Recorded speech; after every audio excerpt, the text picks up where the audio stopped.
Esta tarde vamos a hablar acerca de la historia de Jesús. De hecho, es una historia hermosa, pero a la vez un poco triste en muchos sentidos también. Este es un pequeño mapa donde Jesús vivió la mayor parte de su vida.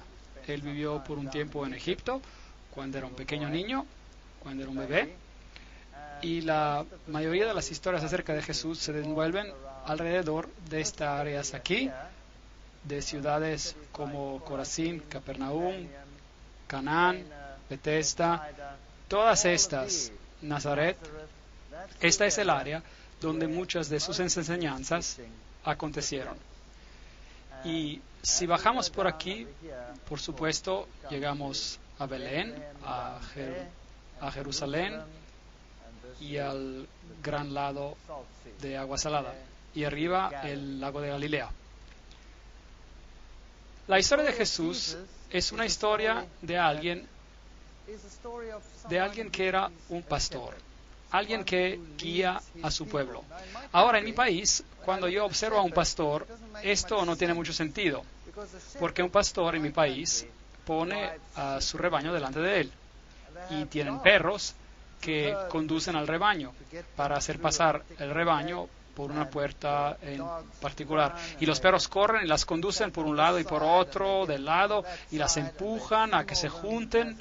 Y el rebaño, de hecho, está un poco aterrorizado durante todo este proceso. Y entonces la idea de un pastor guiando a su rebaño es algo relativamente extraño. Pero esta es una ilustración típica de Medio Oriente, donde los pastores son totalmente diferentes, donde el pastor guía y el rebaño sigue. Pueden ver que estas ovejas están mirando al pastor, lo cual es totalmente diferente de cómo ocurre en otros países. Esta es una escena típica de un pastor en el Medio Oriente, donde tiene al pastor y su pequeño rebaño alrededor de él. Y nuevamente todas las ovejas lo están mirando. ¿No es hermoso? Me gusta. Y este hombre tenía una cara tan rugosa que tuve que tomarle una foto. Aquí tomamos un pequeño video de una escena típica de un pastor, y nuevamente el rebaño está atrás y el pastor está delante. Y ellos confían en su pastor, las ovejas. Veamos el video.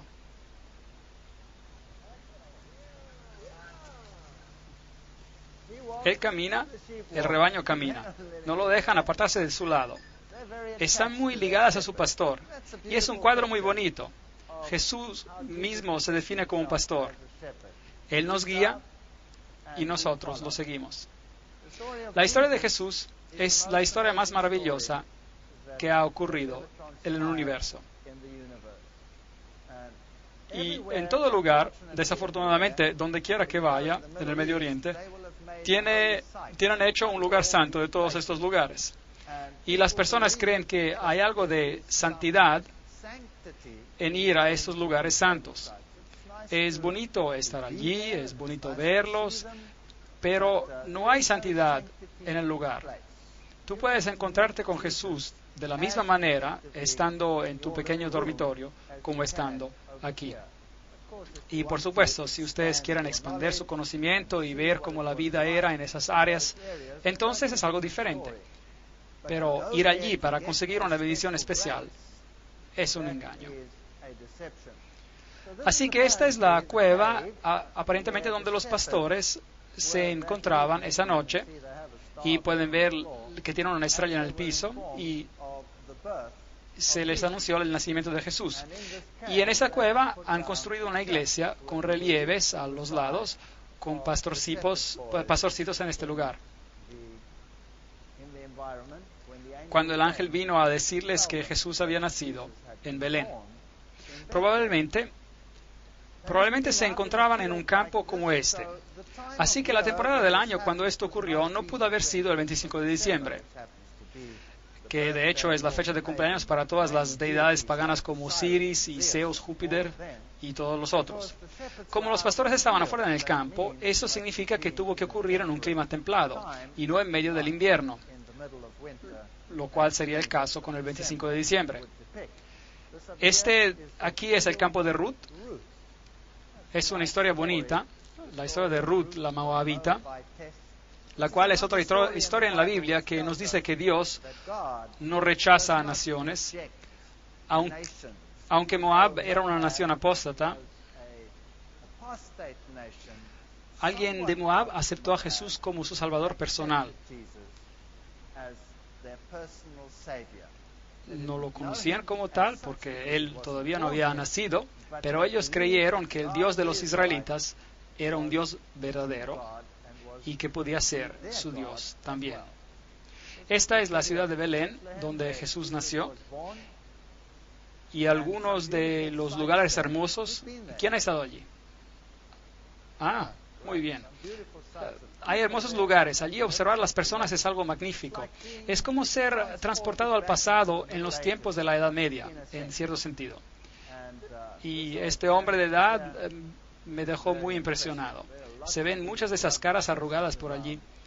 Y cuando uno camina por estas calles es realmente fascinante. Estuve allí unas cuantas veces. Es bastante peligroso estar en esas áreas. De hecho, una vez fuimos apedreados, pero logramos sobrevivir. En otras ocasiones fuimos los únicos que podíamos viajar de un lado al otro entre Israel y Líbano. Experiencias fascinantes. Los israelitas vienen a construir una barrera, simplemente la levantan. Y todos los que están de este lado se quedan a este lado, y todos los del otro lado se quedan al otro lado. Ocurre que pusieron la barrera en medio de la propiedad de este hombre, y este era nuestro guía turístico, así que él era el único guía que tenía autorización para estar en ambos lados. Fue una experiencia muy interesante, así que éramos los únicos que podían pasar por ambos lados. Todos los demás tenían que quedarse a un lado. Creo que fue providencia divina, yo creo que el Señor nos ayudó. Y era genial, porque podíamos ir a lugares donde nadie podía ir, porque todo estaba bloqueado. Tuvimos el lugar todo para nosotros. He estado en Belén y otros lugares donde uno no se puede ni mover por todos los turistas. Hay cientos de turistas en estas iglesias y uno se queda parado entre los bancos por mucho tiempo. Nosotros tuvimos la iglesia sola para nosotros, completamente vacía, y pudimos ir a todos esos lugares. Fue maravilloso. Y los guías turísticos estaban desesperados por dinero. Así que nos escabullaban en lugares que normalmente no se iría. Eso fue genial. Así que algo bueno puede salir de algo malo. Escenas típicas de los mercados. Esta es una carnicería. Si usted quisiera comprar su carne, aquí se cuelga. Y hay un tremendo zumbido alrededor mientras va a comprar su carne. Así que no creo que sea una buena idea. Este hombre aquí trató de venderme un pollo e insistía para que yo comprara su pollo. Así que seguía insistiendo y estaba vivo el pollo y el Señor no me dejaba ir. Y yo le dije que yo no estaba interesando, pero no me dejaba ir. Así que empezó a regatearme, insistió y no me dejaba, corrió tras de mí. Así que finalmente ya me volvía loco. Entonces le dije, bueno, voy a regatear con él por su pollo. Así que lo negocié menos y menos y menos y menos y menos por el pollo, hasta que él se enojó conmigo. Y eso estaba muy bien. Y entonces ya negocié aún más y finalmente se enojó y me dijo, ya, tenga su pollo gratis. Y yo le dije después que era vegetariano. Se quedó mirándome, totalmente incrédulo. No podía creer que algo parecido fuera posible. Pero después se rió y nos hicimos buenos amigos.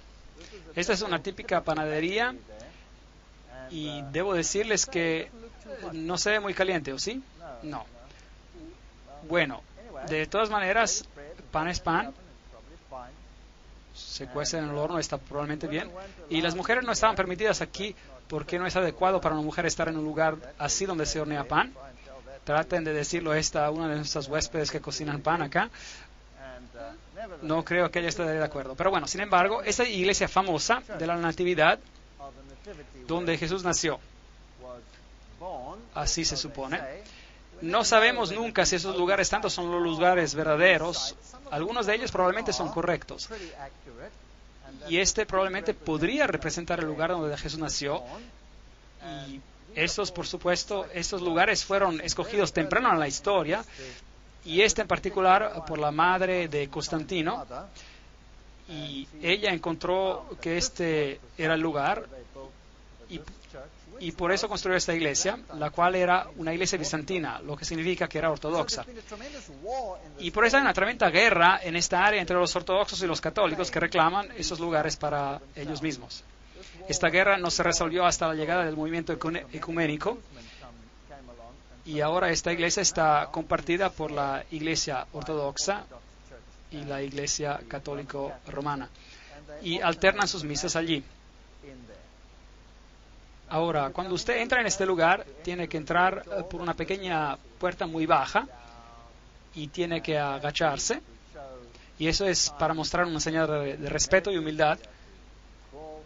Y por eso usted tiene que casi gatear a través de ella. Y como puede ver, la iglesia estaba totalmente vacía cuando estaba allí, nadie presente. Cuando estuve allí anteriormente, estaba llenísima. Y el piso no es el piso original.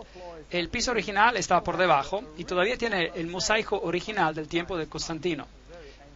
Es una iglesia muy antigua y, por supuesto, siendo un lugar santo, está llena de mitologías e historias que probablemente nunca ocurrieron. Pero me parecieron interesantes los rayos de sol que ingresaban a la iglesia cuando yo estuve ahí.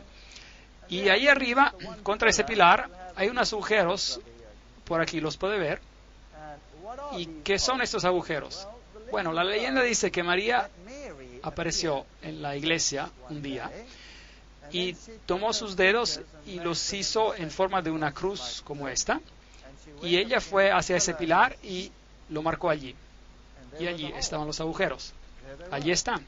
Esos son los dedos de María que hicieron los agujeros. Y si usted pone sus dedos en estos agujeros, usted recibirá, dicen, una bendición especial. Observé estos agujeros y vi que los bordes estaban bastante ciselados, así que creo que el trabajo que hicieron no fue muy bueno. Si realmente fuera divino, entonces los agujeros estarían marcados nítidamente, quemados, me imagino. Entonces esta es la casa de historias que atrae a las personas y se asombrará como en tiempos normales la gente se alinea en largas columnas para poner sus dedos allí y realmente creen que recibirán una bendición especial de María si colocan sus dedos allí.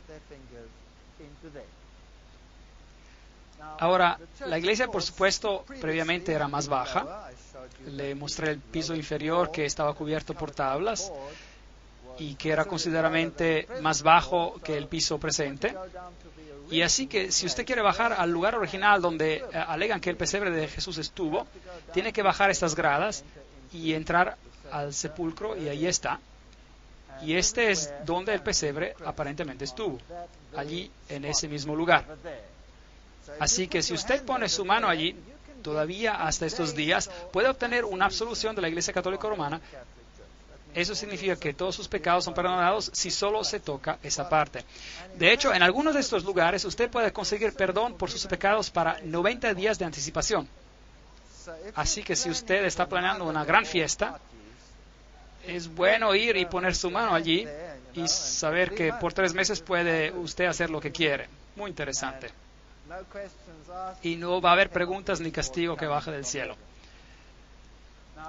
Ahora, nosotros estuvimos acá cuando nadie estaba allí, lo cual era sorprendente. Así que cuando finalmente llegamos, cuando realmente nadie debía estar ahí, esas personas estaban muy sorprendidas. Estaban ocupadas con sus rituales normales y parece que interrumpimos este ritual, lo cual no les gustó.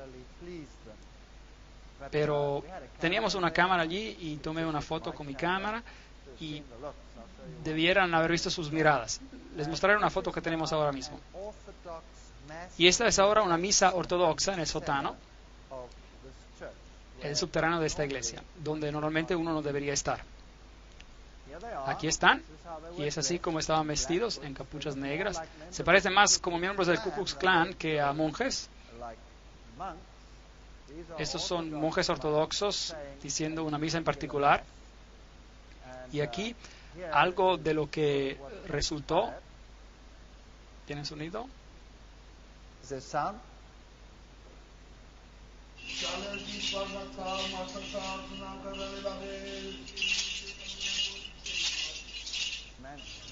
El hombre está muy enfadado con nosotros por haberlo fotografiado.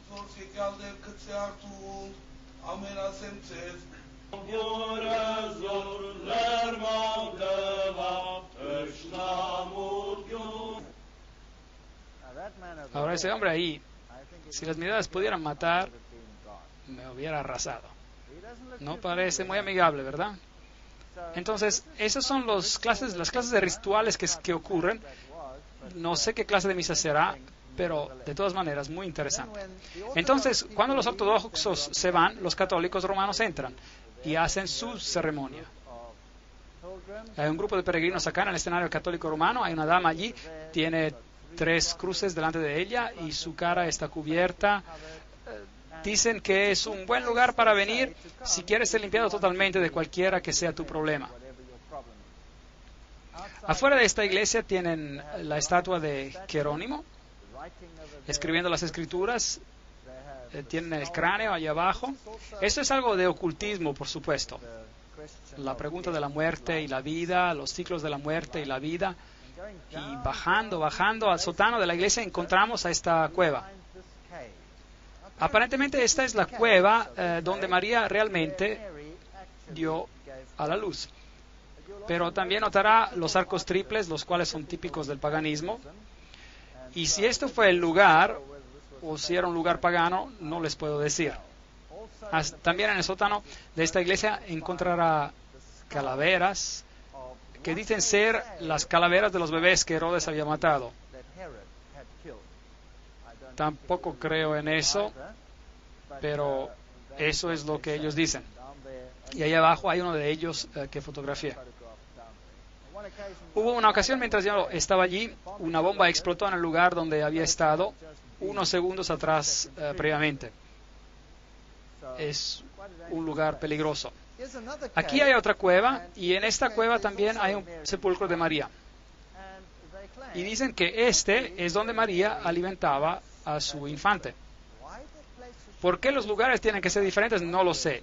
El lugar donde él nació, digamos, y también tiene la cueva donde José esperó por María mientras estaba dando la luz al bebé en el otro cuarto. Muy interesante.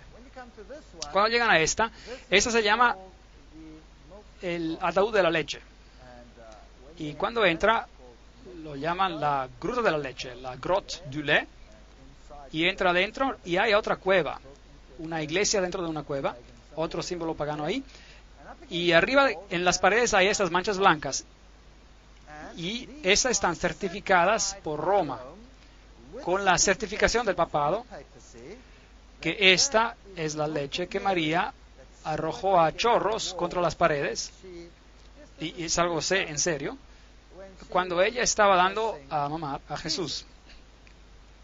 Así que el guía que estaba allí estaba muy entusiasmado en mostrarnos esto, y uno puede recibir una unción especial. Hay un certificado de aprobación del Vaticano diciendo que esas son las manchas genuinas de la leche de María. Entonces le dije al guía, ¿sabe? He estado en otras de las cuevas también y hay manchas blancas similares en las paredes.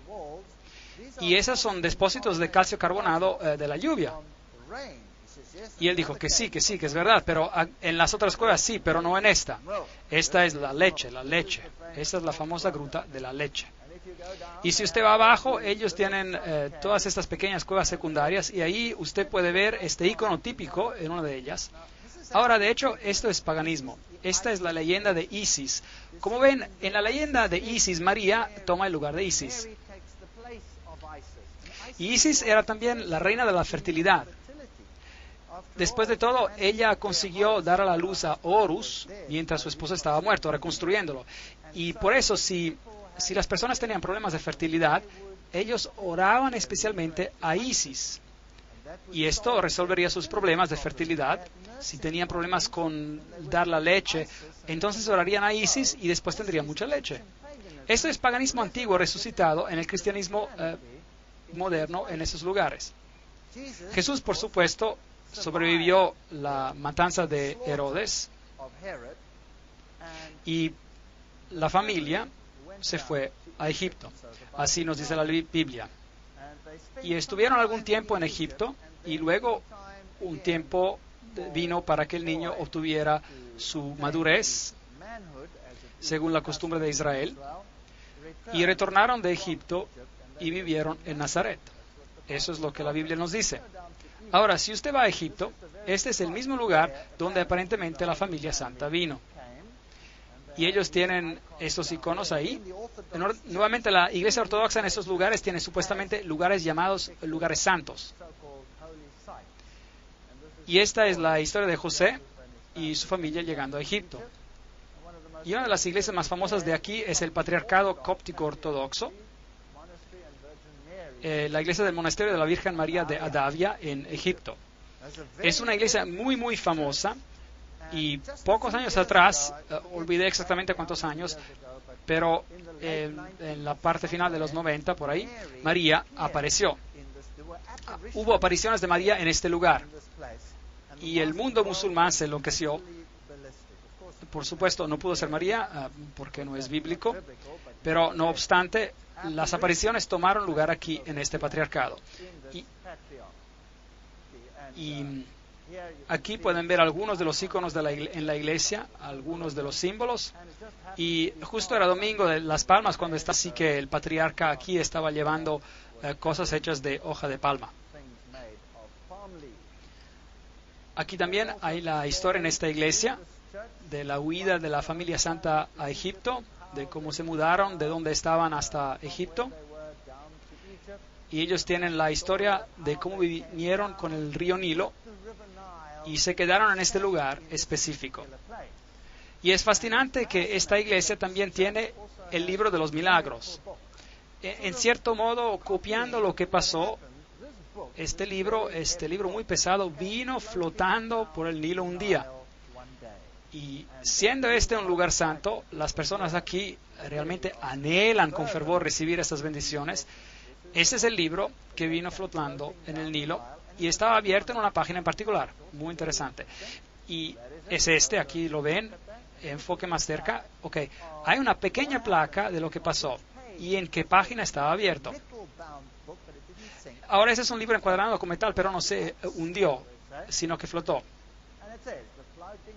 Así como se dice, ¿no? Como la hacha, digamos, que flotó en la Biblia. Y dice la Biblia flotante: un viernes 12 de marzo de 1967, después de una mañana de liturgia, las personas notaron un objeto flotando en el agua cerca de las gradas donde la familia santa había embarcado. Algunos miembros de la iglesia vinieron y encontraron que era una Biblia flotando en el agua y abierta en Isaías 19:25. Bendito sea mi pueblo de Egipto. A pesar de la inundación del agua y la pesadez del libro, todavía estaba en flote. Y esto fue considerado un milagro por las personas, una señal de Dios como una bendición especial hacia ellos. Ahora, ese es un texto fascinante que ellos citan ahí, Isaías 19:25. Claro que no solo dice esto, el texto. Es un texto que habla de los tiempos finales. Y dice: bendito es.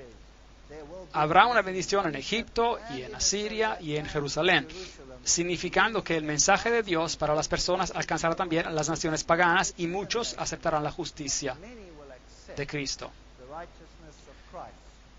en cierto modo, una bonita profecía acerca del cumplimiento de los últimos tiempos.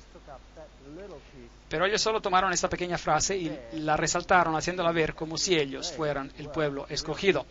Lo cual también hace el Corán, diciendo que los ismaelitas son los herederos verdaderos y no Jacob.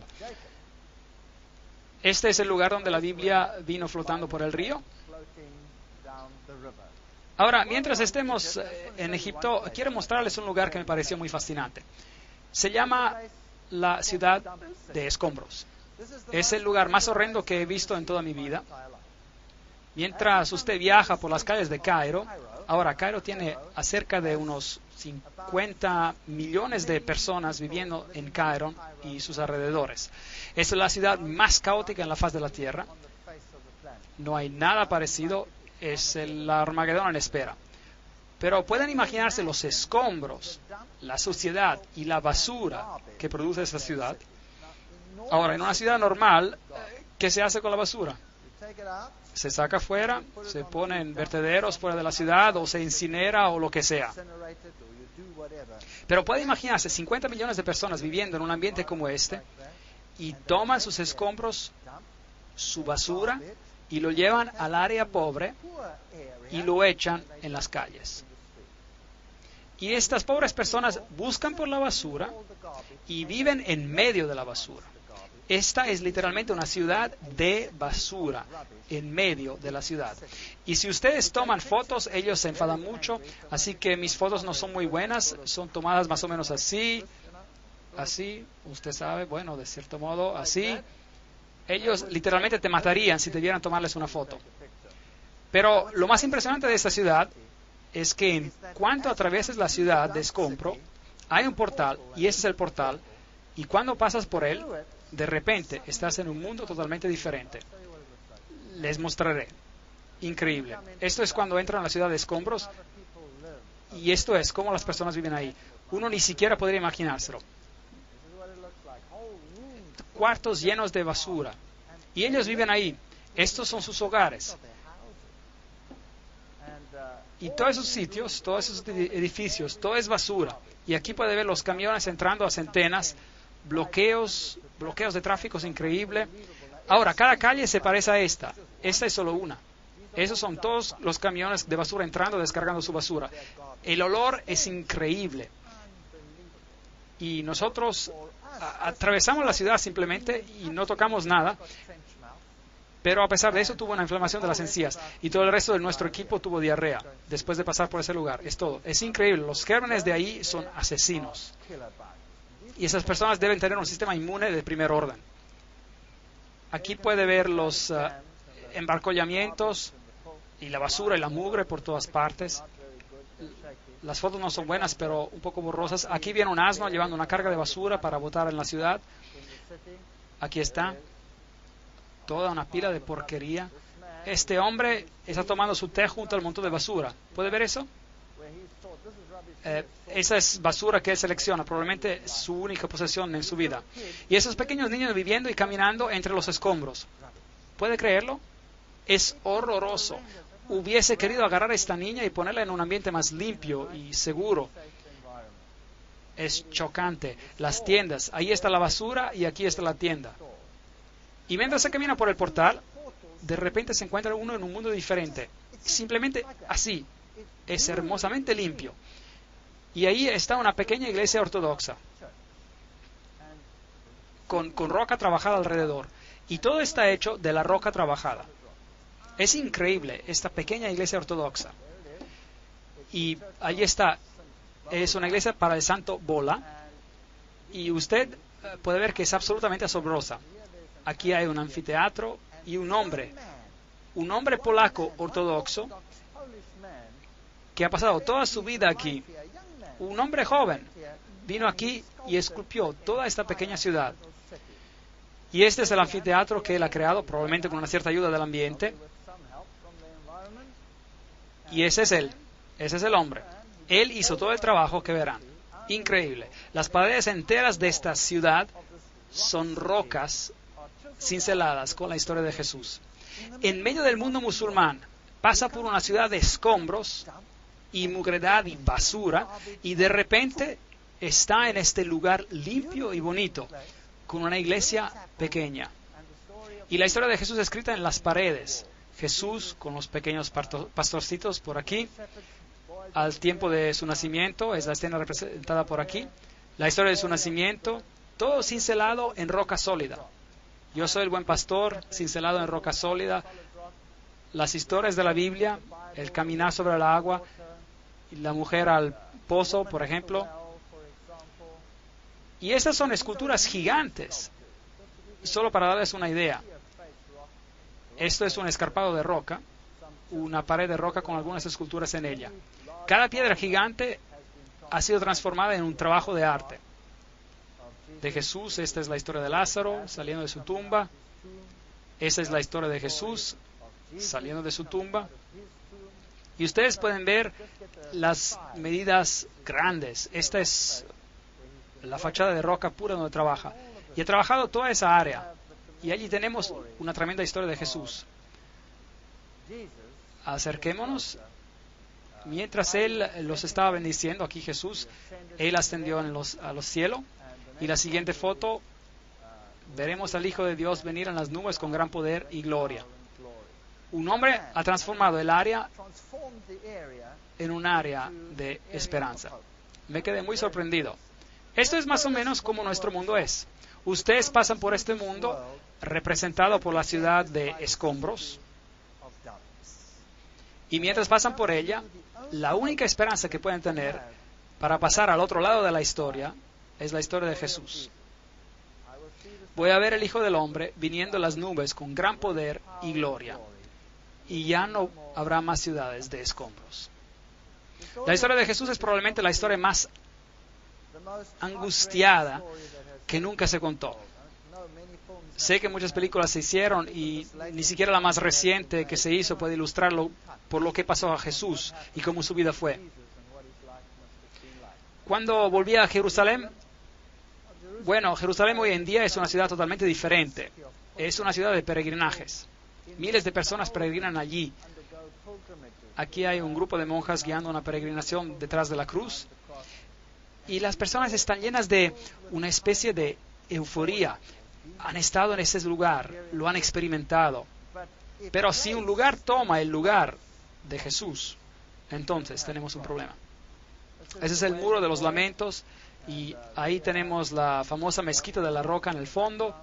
Ese es el muro de los lamentos y no era parte del templo original, sino es una parte de la corte exterior del templo.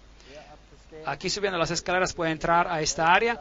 Hoy en día no está ya permitido entrar allí, así que me pararon aquí y solo tomé una foto por la grieta. Esta es una réplica de cómo el templo se veía y hay una columna gigante que era destinada a ser parte del templo y nos da una idea del tamaño original que tenía el templo.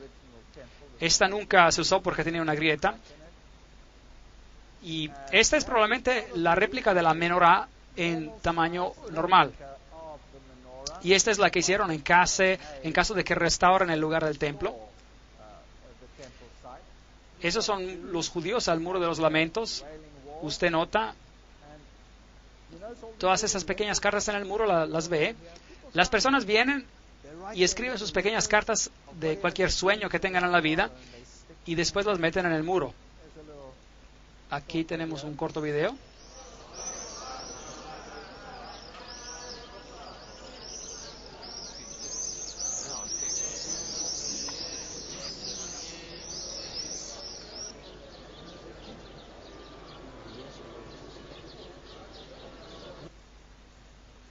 Saben, cuando vi a todos estos ortodoxos judíos muy sinceros frente al muro, mostrando reverencia al muro, me pregunté a mí mismo si solo supieran de la roca de su salvación, si solo pudieran entender que no hay salvación en un muro de ladrillos, que la única salvación está en el que representa. Las personas hoy en día tienden a hacer de lugares sitios santos. Y no es triste. Y después pasan al lado de la persona que esos lugares representan. Debajo del muro hay un túnel.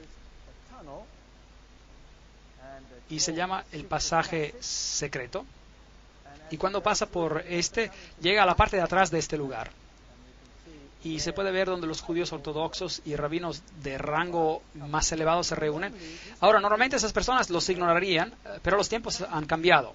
Estuve sorprendido. Normalmente si usted viene con un pagano a este lugar, ellos lo detestarían. Le darían una mirada fea. ¿Qué hace este hombre impuro en este lugar tan santo? Estaba sorprendido. Esta vez cuando estuve allí, entrando a este lugar, hace unos cuantos meses atrás, la mayoría de esos rabinos vinieron a rogar por dinero, algo que nunca hubieran hecho hace 2 o 3 años atrás. Las cosas deben ser muy duras en ese lugar para que ellos hagan una cosa así. Ese es el lugar más santo y donde tienen esos remanentes del antiguo muro, y justo arriba, al otro lado, se encuentra la mezquita de la Roca. Aquí está un rabino ortodoxo haciendo su ritual. Note que tiene los mandamientos en su frente,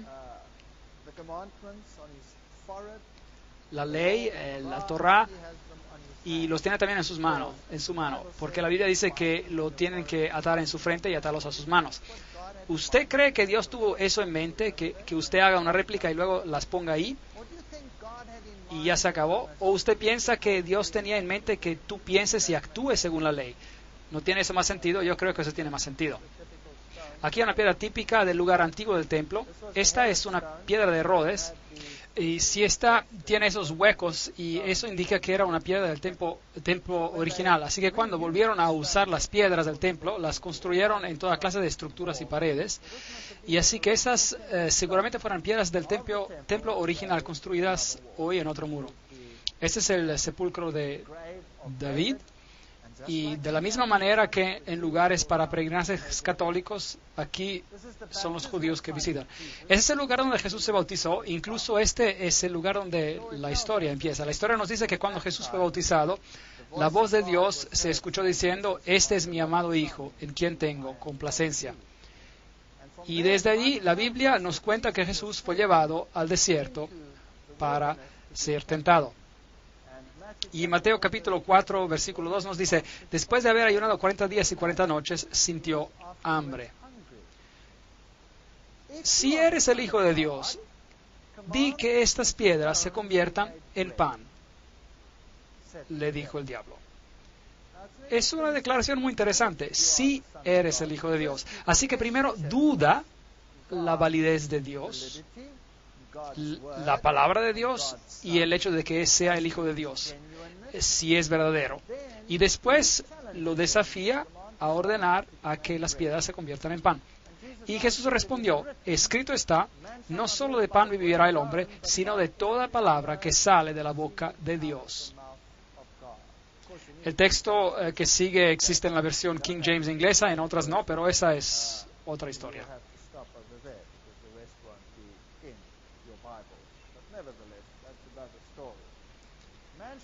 No solo de pan vivirá el hombre, sino de toda palabra que sale de la boca de Dios. Ahora, pensamos que las tentaciones no eran tentaciones tremendas, pero realmente lo eran, porque en esas tentaciones Jesús conoció cada condición de la caída del hombre, cada condición. Lo primero que Adán y Eva hicieron fue de comer el árbol del conocimiento del bien y del mal. En otras palabras, el apetito era bueno para comida. Ese fue uno de sus primeros problemas. Y aquí Jesús triunfó después de ayunar 40 días y 40 noches, donde Adán y Eva fallaron en todo el esplendor y lujo que tenían, conquistando el apetito y conquistando la duda. Si eres el Hijo de Dios, ¿Dios realmente dijo eso? Por eso Jesús triunfó sobre el pecado de la duda y triunfa sobre el pecado del apetito humano y la pasión. Todo en uno. Y la tentación debió ser mucho peor que la tentación de Adán y Eva. Este es hoy en día el lugar más alto del muro antiguo, y no tenemos el templo, el cual debió haber estado en algún lugar aquí. Así que originalmente el diablo debió llevarlo a este muro, a algún lugar por aquí donde el templo estaba, y amenazó de arrojarlo abajo. Vayamos a este lugar aquí. Hay un punto que nos da una idea de la altura. Y la segunda tentación es, si eres el Hijo de Dios, nuevamente la misma pregunta, tírate abajo, pues escrito está, a sus ángeles mandará cerca de ti, en sus manos te sostendrán, para que no tropieces con tu pie en piedra. Y Jesús respondió de nuevo, escrito también está, no tentarás al Señor tu Dios. Esta es la segunda gran tentación de la humanidad. Y es un hecho triste. Si escuchamos la conferencia que dimos ayer, entonces ese es el pecado que la mayoría de la humanidad está haciendo. Es el pecado de presunción. El pecado de presunción. Imagínense a dos personas tratando de resolver una crisis al otro lado de la carretera, digamos. Cualquiera que sea, un niño en problemas o lo que sea. Uno corre al otro lado de la carretera diciendo, soy hijo de Dios y Dios me protegerá. Y corre al otro lado. Otro viene y dice, Dios, hay una crisis al otro lado. Ayúdame a cruzar esta carretera. Y corre al otro lado. Los dos, al observador de afuera, son absolutamente idénticos. Pero uno actúa con presunción y el otro por fe. ¿Pueden ver cuán cerca están el uno del otro?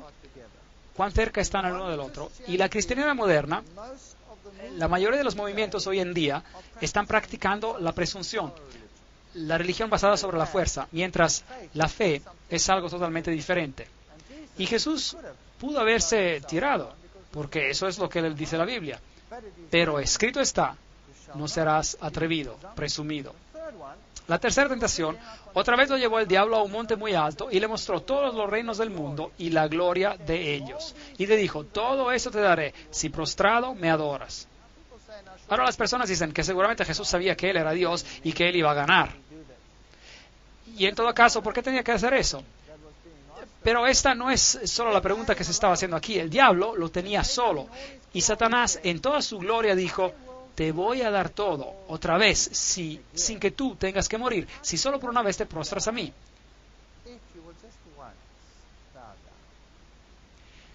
Y claro, el pecado que se tenía que vencer aquí es el pecado del amor al mundo. Y yo creo que muchas personas se perderán por esta misma tentación en particular. Vete, Satanás, porque escrito está, al Señor tu Dios adorarás y solo a Él servirás. El amor al mundo no nos llevará a ningún lugar. Así que esas tres tentaciones, Jesús básicamente triunfa por parte del hombre sobre las mayores tentaciones que tenemos que enfrentar de una forma u otra. Y por supuesto luego se fue al lago de Galilea.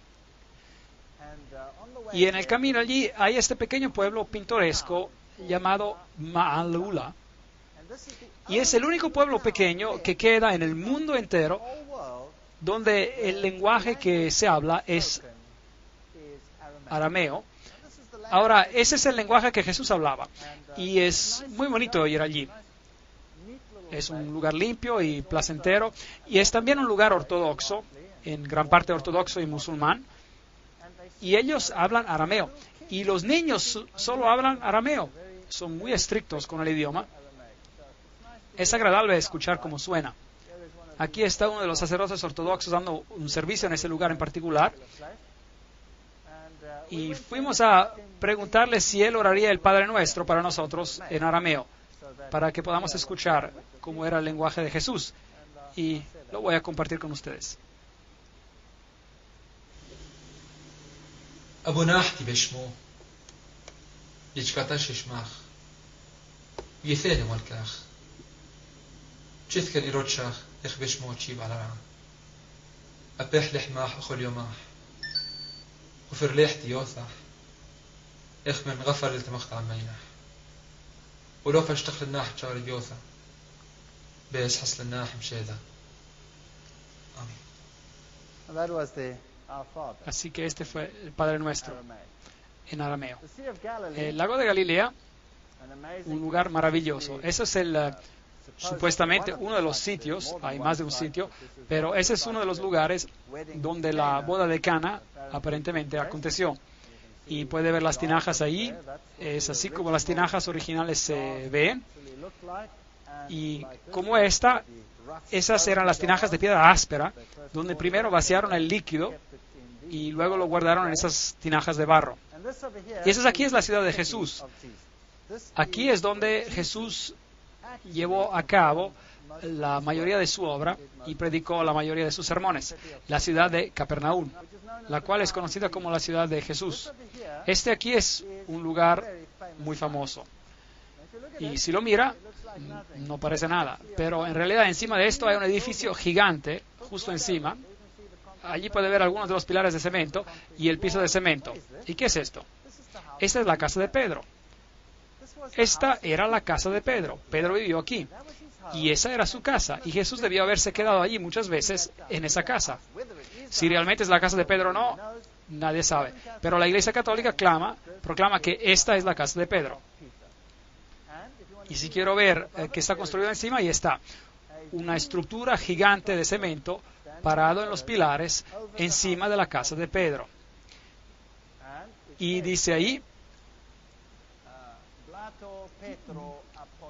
Blato o Beato Petro Apóstolo, y este es el lugar donde Pedro vivió. Y Pedro, por supuesto, significa pequeña roca, y Roma ha construido su iglesia en este Pedro. Y allí tienen una estatua de Pedro justo afuera con un pez al lado de él, y esta es la estatua gigante de Pedro. Es enorme. Esta es una historia fascinante, porque Simón era también el nombre de Simón Mago. Y Simón Mago, de acuerdo a Alefas Levi, era el que se convirtió en Petra, el PTR, el Pedro, en el cual, por supuesto, hoy basaríamos todo este sistema. Porque este Simón Mago se convirtió en el hechicero de Nerón. Él era, en otras palabras, el sumo sacerdote, si lo era, de los emperadores romanos. Así que es realmente incierto si están hablando del Pedro, que el Pedro que están honrando acá sea el apóstol.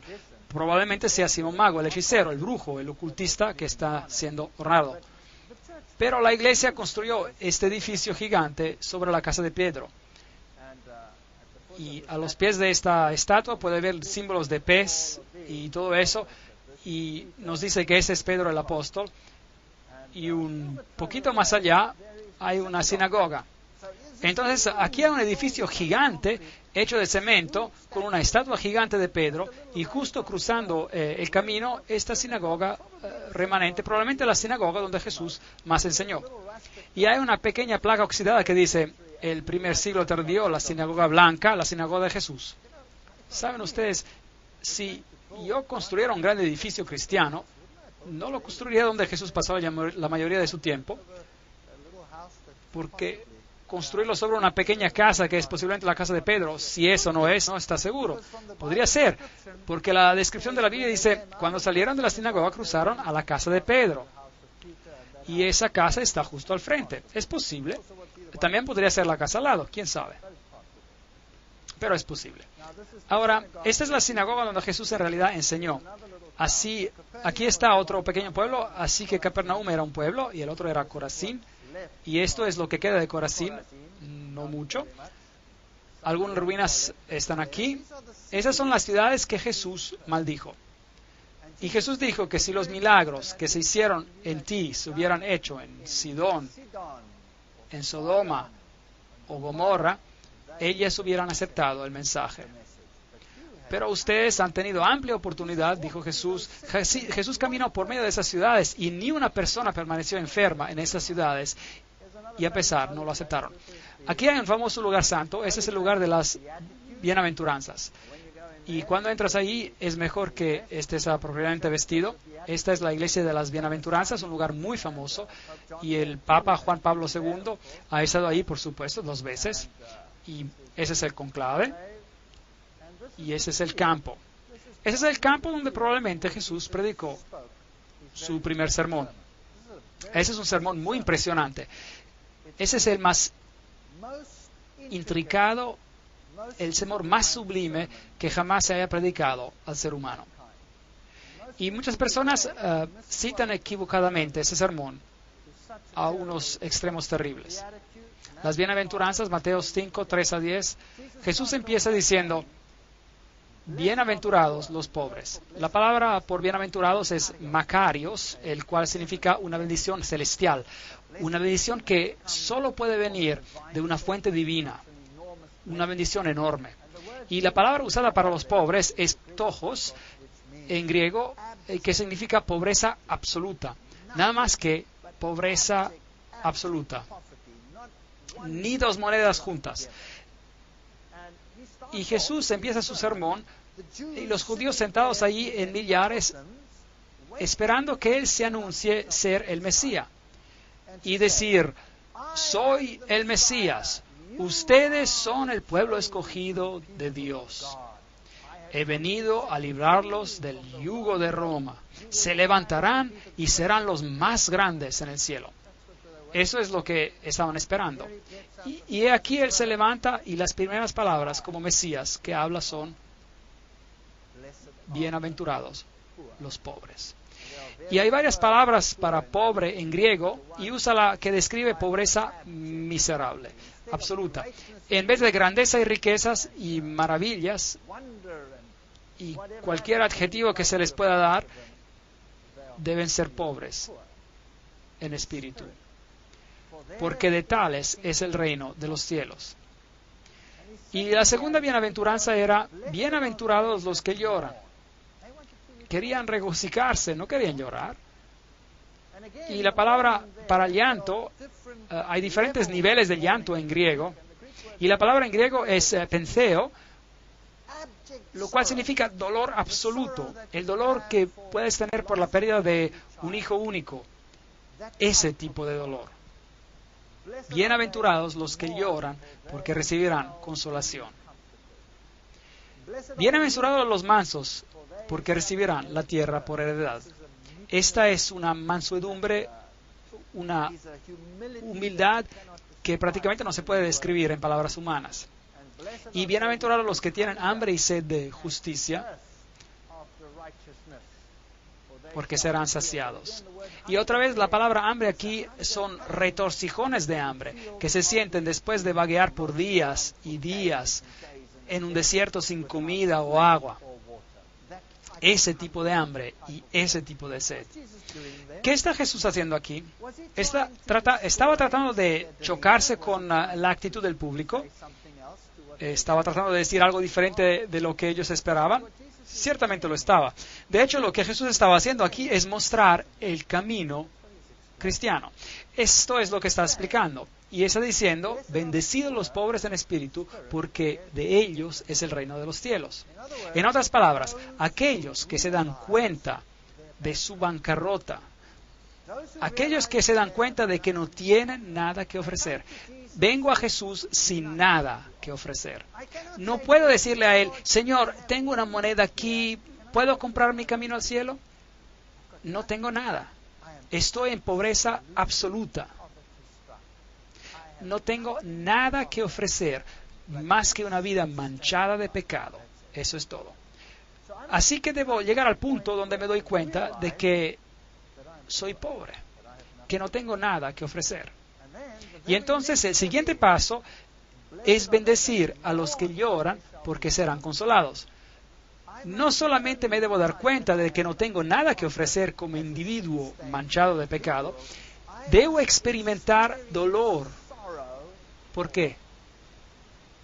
Por el pecado.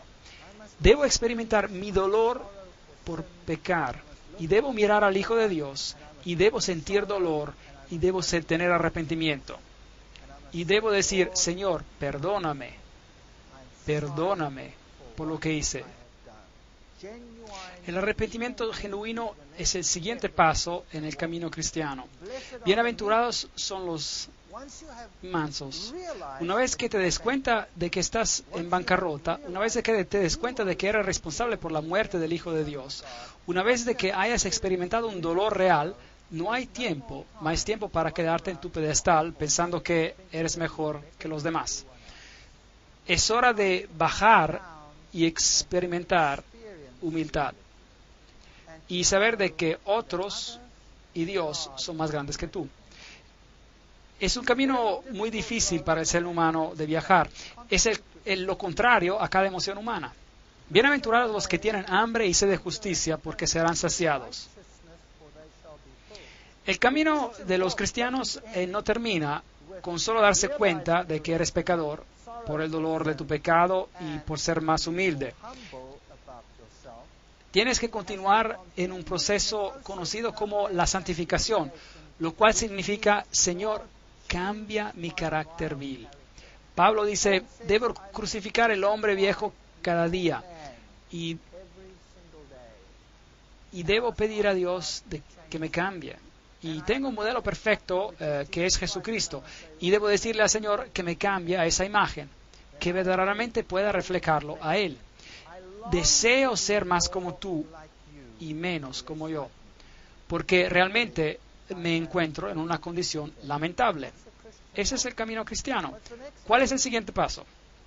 Una vez de que hayas hecho eso, entonces podrás ser misericordioso, porque ellos obtendrán misericordia. Nosotros tenemos a creer que somos mejores que otros y luego nos convertimos en críticos. Uno de los problemas más grandes en la iglesia es el ser crítico, ¿no es cierto? Ahora sabías de que esa persona todavía hace esto y el otro, y sabías de que ese joven está metido en drogas. Quiero decir, ¿qué te esperas? Mira, los padres son así, esa. En vez de alimentar el hambre y mirarte a ti mismo y decir, ahora mírate a ti mismo, qué miserable eres. ¿Piensas que ellos son peor que tú? ¿Por qué no puedes tener misericordia y simpatía de ellos porque Dios tuvo simpatía y misericordia hacia ti? ¿Acaso no se trata de esto?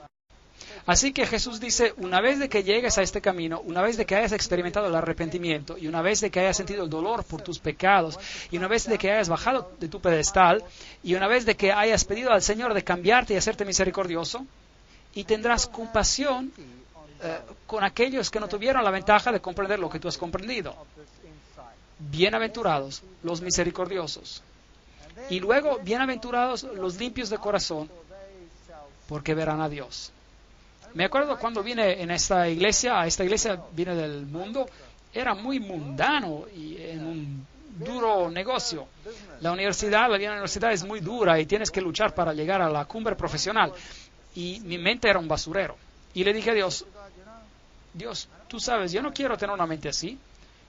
Y Dios ayuda a uno a limpiar su vida y a desarrollar buenos pensamientos donde moran los malos pensamientos.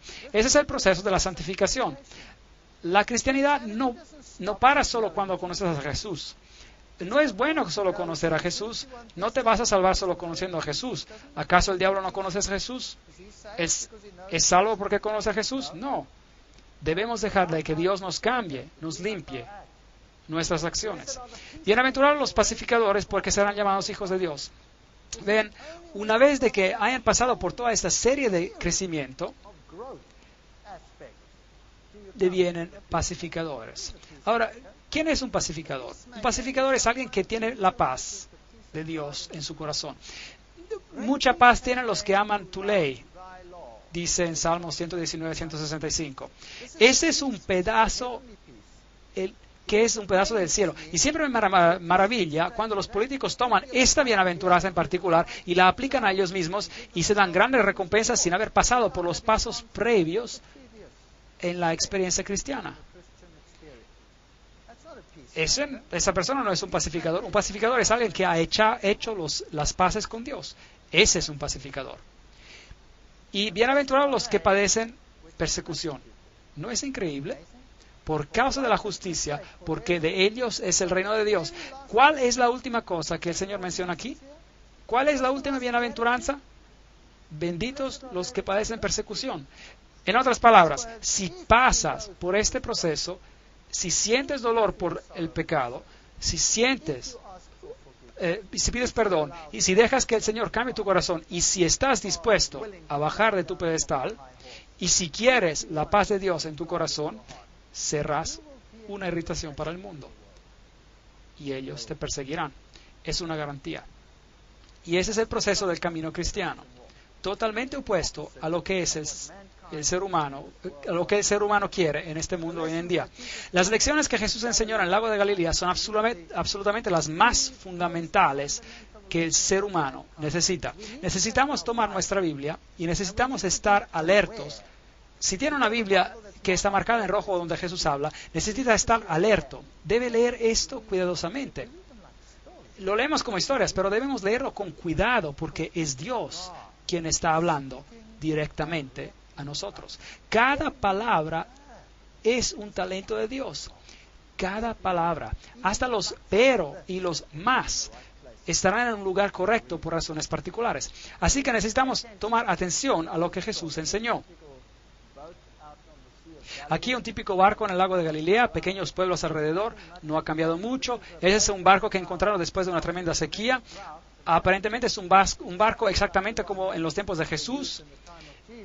Así que ese tipo de barco era en el que Jesús hubiera estado con Pedro y sus discípulos cuando les enseñó la gran lección.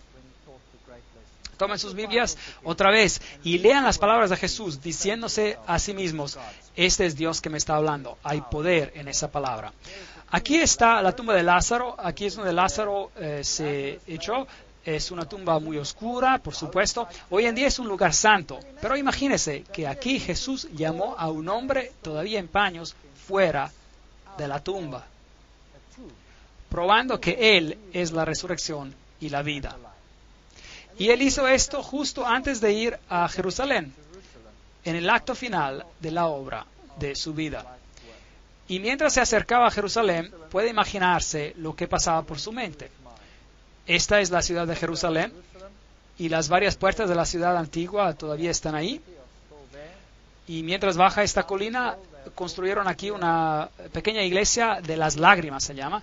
Está construida como una gota de lágrimas, y si entra en la iglesia de las lágrimas, tiene esta pequeña luz encima, y hay una ilustración de la gallina, con la representación de la madre juntando a sus polluelos, porque Jesús dijo, Jerusalén, Jerusalén, ¿cuántas veces he querido juntarte como una madre gallina junta a sus polluelos, pero no quisiste?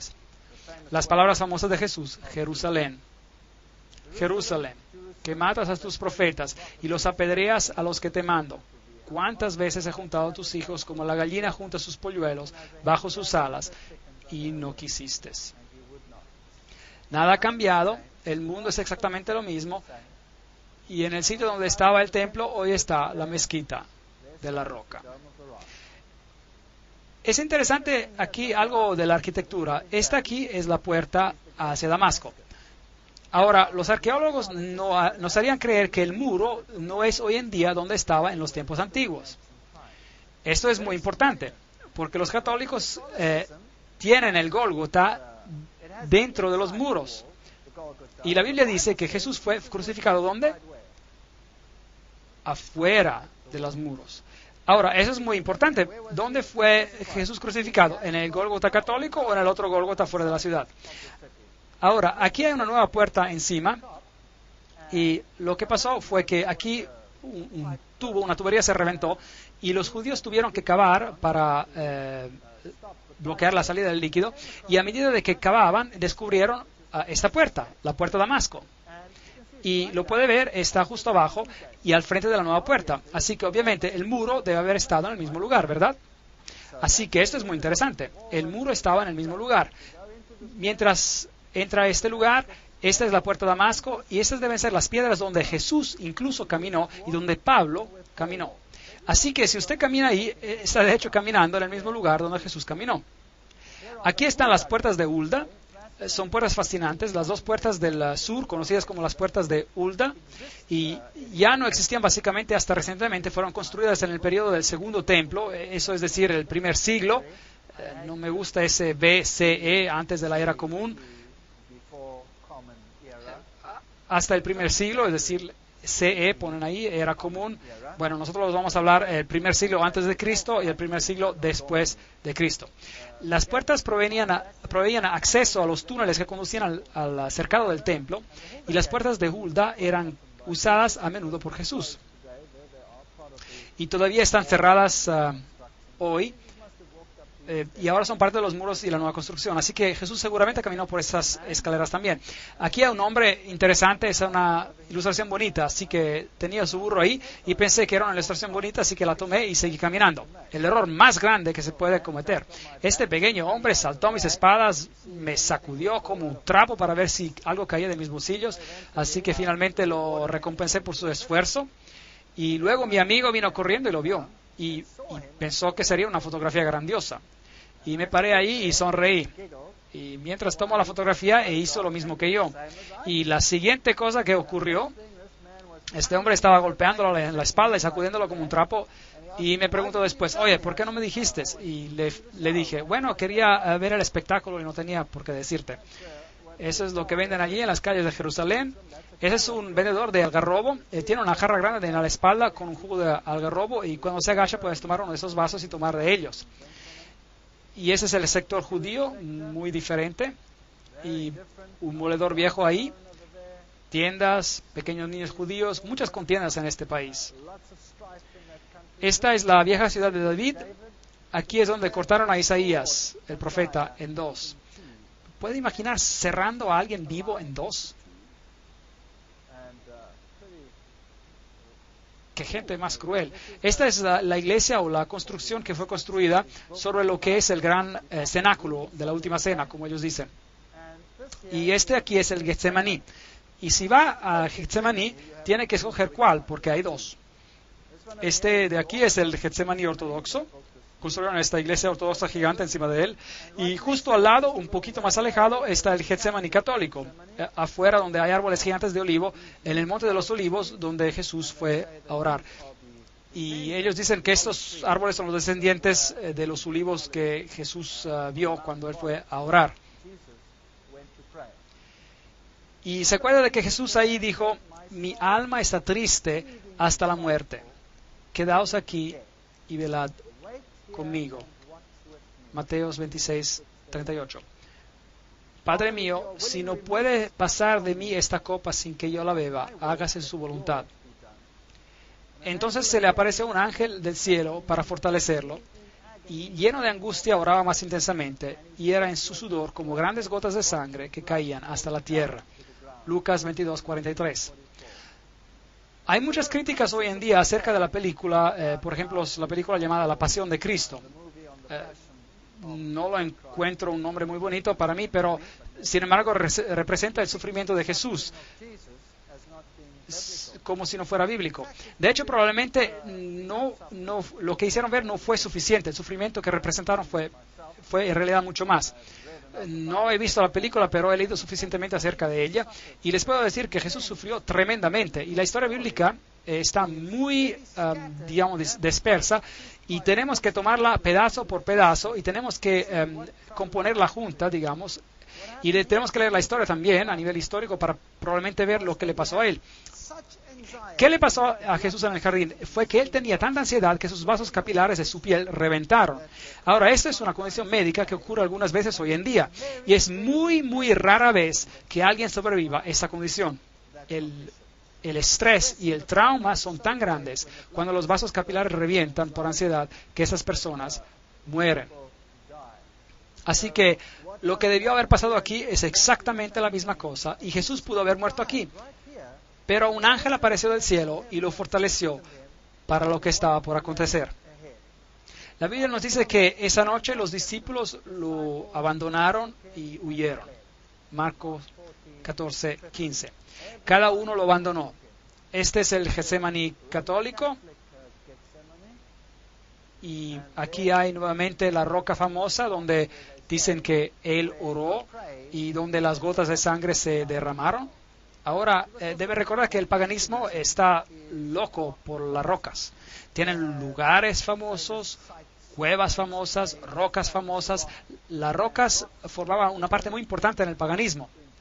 Pero otra vez, en las historias de la Biblia, los patriarcas también hicieron altares de rocas, pero no adoraban a las rocas, ellos adoraban a Dios. Y usaban las rocas como altares para sacrificios a Dios, el cual era un tipo de sacrificio de Jesús. Es una historia totalmente diferente. Así que aquí está una roca santa, aparentemente donde tomaron a Jesús cautivo. Y esas deben ser las gradas por donde lo llevaron, porque esas suben al templo de Caifás. Bueno, si así les gusta llamarlo, pero no es su templo, es un palacio. Y aquí hay una representación a su lado, como Jesús fue llevado por estas gradas. Si fue llevado con cuerdas, la Biblia no lo menciona. Hoy esta iglesia romana católica ha sido construida en ese lugar y probablemente este es un lugar arqueológicamente correcto. Y aquí estaba el asiento del sumo sacerdote. Y ese año era Caifás. Ahora, aquí hay una confusión en la Biblia, porque cuando lo trajeron a Jesús, lo llevaron a Anás. Ahora, Anás era el suegro de Caifás. Y él era, o había sido el sumo sacerdote previo. Y como la nómina de los sumos sacerdotes se quedaba en la familia, el sumo sacerdote del previo año, el más viejo, era todavía honrado como el sumo sacerdote, aunque él no estaba ya como sumo sacerdote. Así que por eso la Biblia es muchas veces criticada por sus descripciones, pero su descripción está correcta. Y también algunas de las críticas dicen que nadie como Caifás jamás existió. Bueno, finalmente encontraron su mismo sarcófago con el nombre de Caifás, el sumo sacerdote. Así que esto es histórico también. Entonces, si miramos a los juicios de Jesús, la Biblia de hecho menciona 7 juicios de Jesús, lo cual es fascinante porque el número 7 es el número de Dios. Y uno no se puede dar cuenta casualmente al leer los evangelios, tiene que leer los 4 evangelios y tiene que asociar los acontecimientos en los evangelios muy cuidadosamente, porque no todos los juicios de Jesús se mencionan en todos los evangelios. Algunos evangelios se concentran en Pilato, otros evangelios se concentran en el juicio de Herodes. Jesús fue primero llevado a Anás, y allí tuvieron un juicio delante de Anás. Y fue allí donde el siervo de Anás golpeó a Jesús en el rostro, porque Caifás le preguntó acerca de lo que estaba haciendo, o lo interrogó, digamos, acerca de lo que estaba haciendo. Y Jesús dijo, no hice nada en secreto. Pregunta a estos lo que yo dije, porque yo siempre he predicado en las sinagogas. Y el siervo de Anás lo golpeó en la cara, y entonces ese fue el primer juicio de Jesús. Luego lo llevaron con Anás al sumo sacerdote de ese año, el cual era Caifás. Así que Anás y Caifás debieron haber tenido otro juicio con Jesús. De allí fueron al juicio de la noche. Así que tuvieron un juicio de noche. Y la Biblia nos dice que Jesús fue bajado a un hoyo. Proféticamente en el libro de Salmos se menciona. Y luego tuvieron un juicio en la mañana, porque de acuerdo con su ley era ilegal tener un juicio de noche y tenían que tenerlo cuando el sol levantaba. Así que hubo un juicio con Anás, un juicio con Caifás y Anás, y hubo un juicio de noche con parte del Sanedrín, y juntaron después todo el Sanedrín y tuvieron un juicio en la mañana, y encontraron a Jesús culpable, y luego lo llevaron a Pilato. Y Pilato lo examinó, pero Pilato no quiso decidir por él mismo. Así que lo mandó a Herodes, y Herodes tuvo un juicio, y tampoco quiso hacerlo él solo. Así que lo mandaron de vuelta a Pilato. Y hubo un juicio final cuando Jesús fue puesto en las manos de los judíos para crucificarlo. 7 juicios en total. Así que ese es el primer lugar donde Jesús estuvo. Hoy, por supuesto, es un lugar famoso donde Pedro nuevamente se honra. Y María, la ilustración de una diosa, de hecho. Un camino a la capilla del pesebre, la capilla del bendito sacramento, el patio, las santas gradas, el hoyo sagrado. Allá abajo era donde los prisioneros se encarcelaban cuando había un juicio de noche. Y aquí están los huecos en las rocas. Entonces normalmente lo que pasaba es que sus brazos estaban puestos aquí y las manos pasaban por aquí encima y la otra por aquí y luego lo ataban por aquí. Y allí colgaba con su frente mirando al frente. Así, ahora, si los judíos encontraban a alguien culpable, tenían el derecho de poner un castigo. Pero el castigo capital, digamos, la pena capital, estaba bajo la ley romana y no se les permitía condenar a alguien a muerte.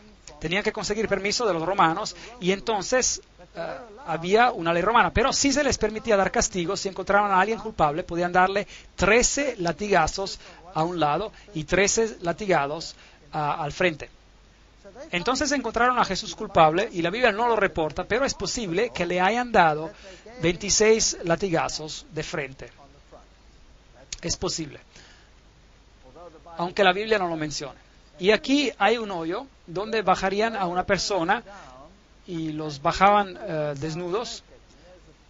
Y aquí están unas cruces bizantinas que en las paredes de aquí, mostrando que los primeros cristianos reconocieron a esto como un lugar.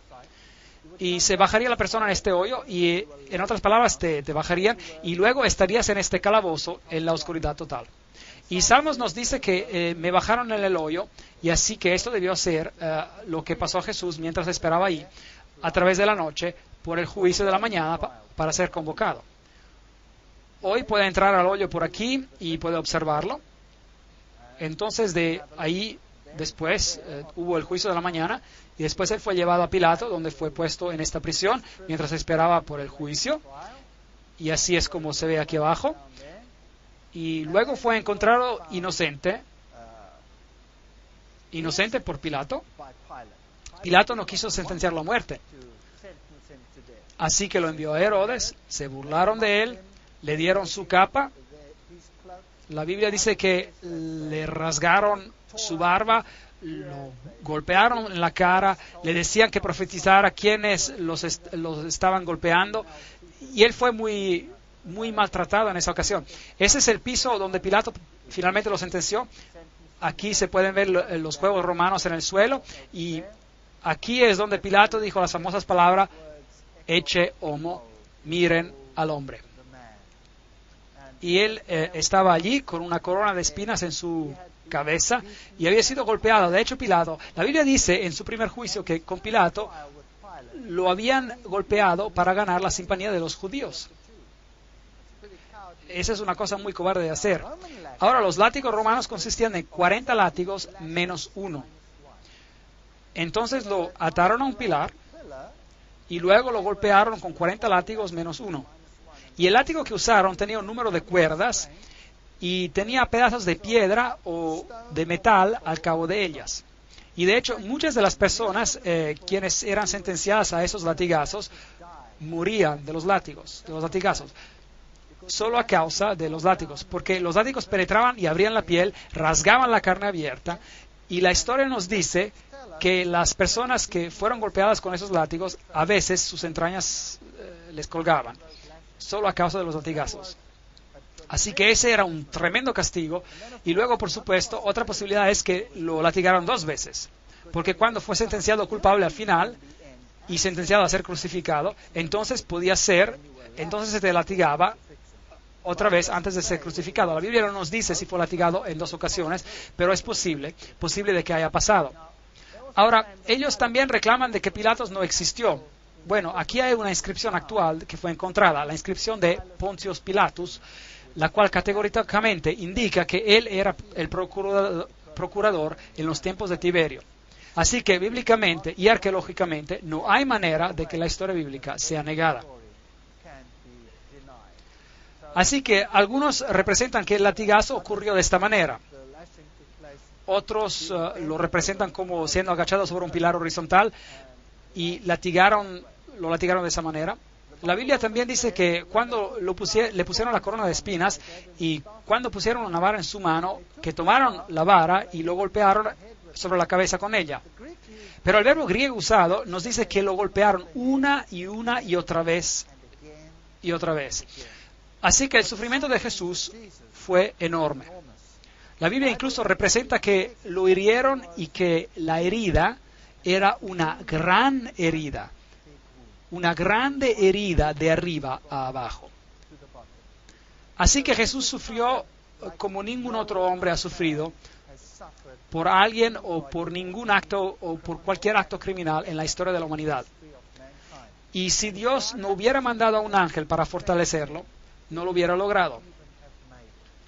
Y por eso, cuando Él estaba en esa cruz, todavía perdonó a los que ejecutaban la sentencia. y por qué, y la razón por la cual él murió tan rápidamente, mientras otros que colgaban ahí por más tiempo se les tuvo que quebrar sus piernas, porque esa era la manera de, bueno, que ellos tenían de asegurarse de que se quedaran esas personas en la cruz y no se bajaran. Vea, si ellos se hubiesen quedado en la cruz en el sábado, en el día viernes, es decir, y no hubiesen morido ese viernes, entonces les rompieron las piernas, porque si no, en el día de sábado hubieran podido bajar de la cruz y eso hubiera sido un desastre porque nadie los hubiera podido agarrar el sábado. Así que una historia horrible en esos tiempos antiguos. Y luego dice la Biblia, lo llevaron a Golgotá y ahora esa es la calle famosa, la Vía Dolorosa, donde debió haber pasado. Y de acuerdo con la Biblia, él fue llevado afuera de la ciudad. Y eso significa que él debió haber bajado por esta calle y salió afuera de esta puerta que se llamaba la salida de las ovejas. Y debió haber subido allí. Y eso tendría sentido porque la puerta de las ovejas es donde los sacrificios se llevaban afuera de la ciudad para ser quemados. Si usted tiene la opinión católica, bueno, entonces él debió haber subido las gradas para entrar al Gólgota. Los llevaré a ambos sitios y les mostraré ambos sitios. Y la Biblia dice que él llevó su cruz, pero que se cayó bajo ella y entonces tuvo que ser ayudado y alguien tuvo que tomar su lugar. Esta es la famosa Vía Dolorosa.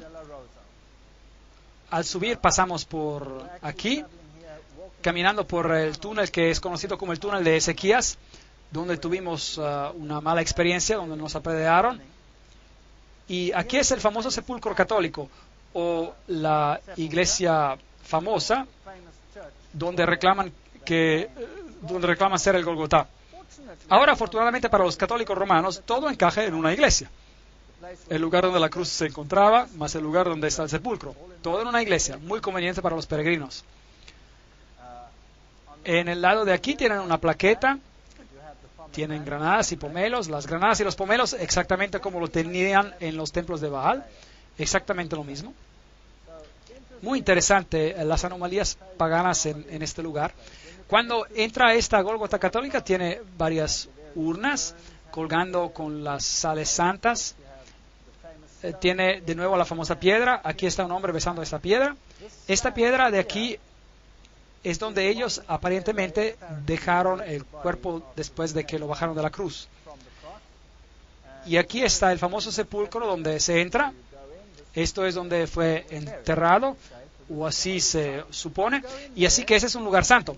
Si entra allí y paga al sacerdote y él te bendice, tienes una absolución de un número de meses. Un lugar muy pequeñito, y la Biblia dice que había una piedra gigante rodada enfrente del lugar. Aquí, este lugar es muy pequeñito, en una iglesia que dicen ser el sepulcro. Así es como se ve. Y uno se da la vuelta y tiene una idea del tamaño. Y si mira las velas ahí, son bien pequeñas. Eso es todo. Es todo lo que uno puede ver y se puede mover alrededor. Y si sube las gradas a la iglesia, entonces se llega a un lugar donde las personas están bien reverentes. Y allí es donde el Gólgota estaba. Y tiene todas esas estatuas de Jesús y María y las mujeres alrededor y mucho oro, plata y brillo. Y hay un lugar justo allá donde se encontraba la cruz. Ahora, hay una Gólgota ortodoxa también, que no está muy lejos de ahí, y uno puede, aparentemente en la misma iglesia, y uno puede poner su dinero o a un lado o al otro, se puede escoger. Y si entra en ese lugar, entonces tendrá una bendición especial. Es algo que una persona no tiene que perder, así que mi amigo y yo nos fuimos ahí a ver qué era. Y luego hay una roca que dicen es la calavera del Gólgota, justo ahí en la iglesia. Y dicen que esa era la calavera. Así que esa es la famosa Gólgota católica romana que tiene la mayoría de los peregrinos en el mundo. Y si sale de la puerta de las ovejas, la cual hoy día se llama la puerta del león, en los tiempos antiguos se llamaba la puerta de las ovejas, y sale afuera, y recuerda que el muro es aproximadamente donde estuvo en los tiempos antiguos, según la arqueología. Entonces tiene un problema si se encuentra en el Gólgota católico, porque está dentro de la ciudad. La Biblia dice que él fue crucificado afuera de la ciudad. La salvación es para cada uno. No es solo para los pocos selectos en la ciudad. Y es por eso que cuando usted sale puede ver a esta roca gigante que todavía hoy en día tiene el rostro de una calavera, y se ve por ahí. Y encima hay un cementerio musulmán hoy día, y se llama el lugar de la calavera. Y de hecho, esto es una calavera. Esto era una cantera. Fascinante. Entonces, era una cantera donde Salomón tenía las piedras excavadas para el templo. Fascinante. Así que, en hecho, todo este valle y es parte de una montaña que continúa hacia arriba, desde la izquierda y a la derecha, y finalmente formó el monte en el cual estaba el templo. Y es interesante que este es el lugar donde Abraham probablemente simuló el tipo de muerte del Hijo de Dios, es decir, por medio del sacrificio que él quiso hacer de Isaac, su hijo. Pero Dios dijo, no tienes que proveer por tu hijo, yo proveeré el mío. Y este es, de hecho, la misma cumbre. Qué fascinante. Así que esto tendría sentido que Jesús murió encima de esta colina. Dios es amor. Porque de tal manera Dios amó al mundo que dio su Hijo unigénito para que todos los que crean no se pierdan, mas tengan vida eterna. Juan 3:16. Afuera, muy cerca, justo a la base de esa colina, hay una tumba con un jardín. Y luego tomaron el cuerpo de Jesús y lo envolvieron en lino, vistieron con especias de la manera como los judíos se sepultaban, y cerca del lugar donde fue crucificado había un jardín, y en el jardín había un nuevo sepulcro donde nunca se había enterrado a nadie. Es lo que la Biblia dice. Así que es totalmente diferente del lugar que está dentro de la ciudad. Así que hay un jardín afuera de la ciudad, todavía hoy en día es un jardín hermoso. Y ahora, un jardín en la Biblia actualmente significa una finca. Y aquí era un viñedo. Y aquí todavía hay un viejo lagar para la uva. Así que eso tiene sentido. Y ahí hay un viejo lagar para la uva. Y es un hermoso jardín hoy. Y después de cavar para construir edificios, encontraron este lugar. Y mirad y contemplar que aquí había algunas tumbas. Y enfrente de la tumba, así pueden ver, hay un pequeño muro. Y en ese pequeño muro, en el cual era como un surco, pusieron una gran piedra redonda que pudieran haber rodado enfrente de esa tumba. Y si mira hacia abajo, tendrá que mirar adentro de la tumba y mirar al otro lado. Y hay una tumba que ha sido excavada un poco, digamos, parcialmente. Así que todavía no se había terminado. La Biblia dice que la tumba no estaba terminada. Nadie había sido todavía enterrado ahí. Y la Biblia dice también que los discípulos se agacharon para ver qué había adentro. Entonces ellos podrían haber mirado por aquí, pasando ese pilar, y hubieran visto a esa tumba por ahí. Y se habían dado cuenta que estaba vacía. Entonces esto encaja perfectamente con la descripción bíblica. También en ese jardín tienen esa hierba que crece por aquí, de donde hacen una droga para poder anestesiar. Y esa es la que mezclaron con vino y anestesiaban a cualquiera que estaba en la cruz. Pero Jesús rechazó tomarla. Y ese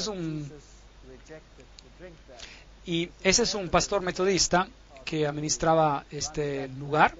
Aquí una piedra típica. Esta es la tumba de Herodes, una de las tumbas más intactas de este tipo que existen hoy. La de Jesús probablemente era así. Así que aquí probablemente está el lugar del jardín de la tumba.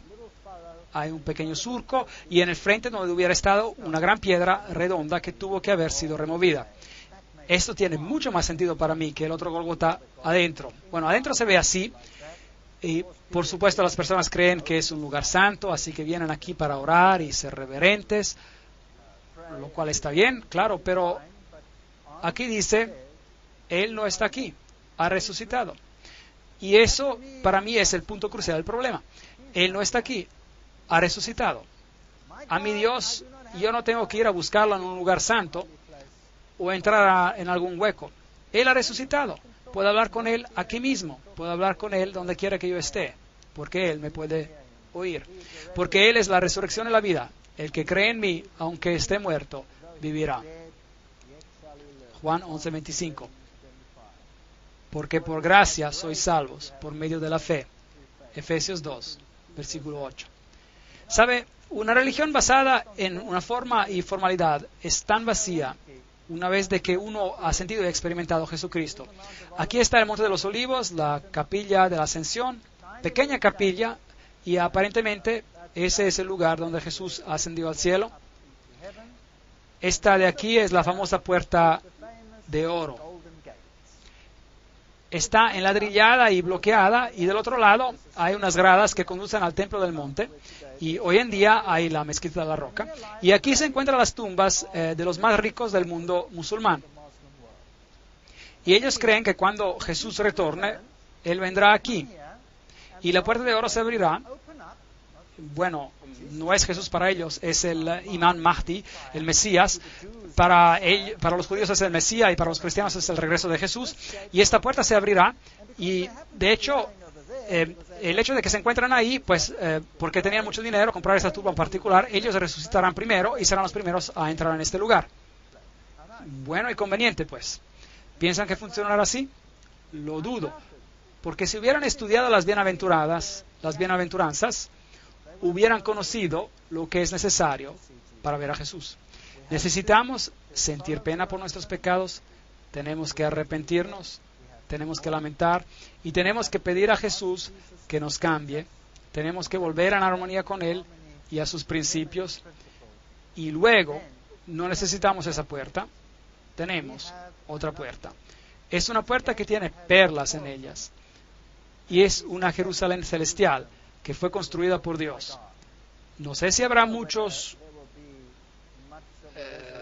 una primera resurrección aquí, pero no quiero juzgar esto es para Dios de juzgar, pero aquí todos ellos están esperando por su reino terrenal. Yo no estoy esperando por un reino terrenal, yo estoy esperando por una Jerusalén celestial, a pesar de lo interesante que esta Jerusalén sea aquí.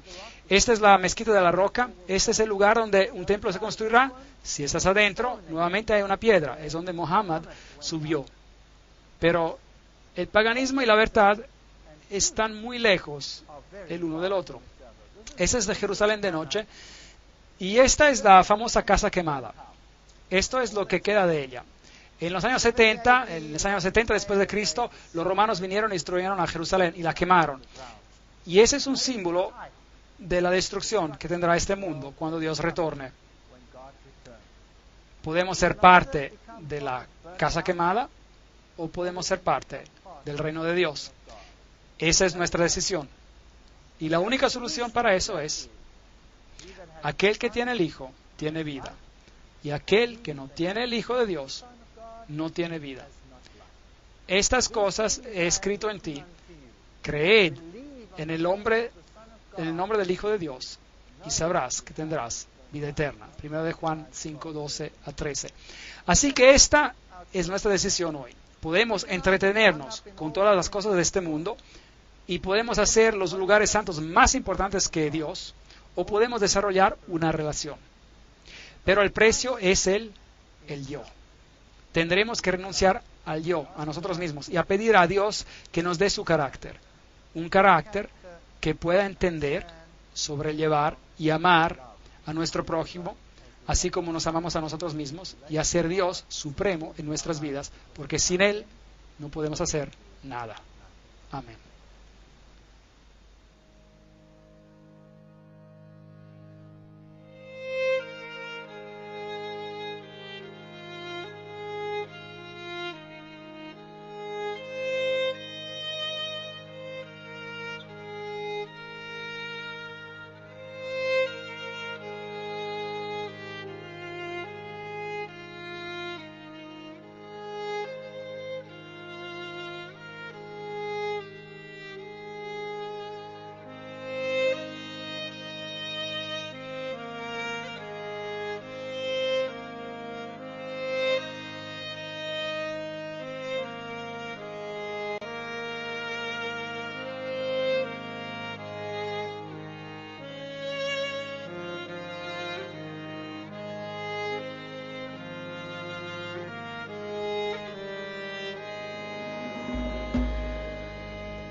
tiempos normales, la gente se alinea en largas columnas para poner sus dedos allí y realmente creen que recibirán una bendición especial de María si colocan sus dedos allí. Ahora, la iglesia, por supuesto, previamente era más baja. Le mostré el piso inferior que estaba cubierto por tablas y que era considerablemente más bajo que el piso presente. Y así que si usted quiere bajar al lugar original donde alegan que el pesebre de Jesús estuvo, tiene que bajar estas gradas y entrar al sepulcro, y ahí está. Y este es donde el pesebre aparentemente estuvo, allí en ese mismo lugar. Así que si usted pone su mano allí, todavía hasta estos días, puede obtener una absolución de la Iglesia Católica Romana. Eso significa que todos sus pecados son perdonados si solo se toca esa parte. De hecho, en algunos de estos lugares usted puede conseguir perdón por sus pecados para 90 días de anticipación. Así que si usted está planeando una gran fiesta, es bueno ir y poner su mano allí y saber que por 3 meses puede usted hacer lo que quiere. Muy interesante. Y no va a haber preguntas ni castigo que baje del cielo. Ahora, nosotros estuvimos acá cuando nadie estaba allí, lo cual era sorprendente. Así que cuando finalmente llegamos, cuando realmente nadie debía estar allí, esas personas estaban muy sorprendidas. Estaban ocupadas con sus rituales normales y parece que interrumpimos este ritual, lo cual no les gustó. Pero teníamos una cámara allí y tomé una foto con mi cámara y debieran haber visto sus miradas. Les mostraré una foto que tenemos ahora mismo. Y esta es ahora una misa ortodoxa en el sótano, el subterráneo de esta iglesia, donde normalmente uno no debería estar. Aquí están, y es así como estaban vestidos, en capuchas negras. Se parecen más como miembros del Ku Klux Klan que a monjes. Estos son monjes ortodoxos diciendo una misa en particular. Y aquí, algo de lo que resultó. ¿Tienen sonido?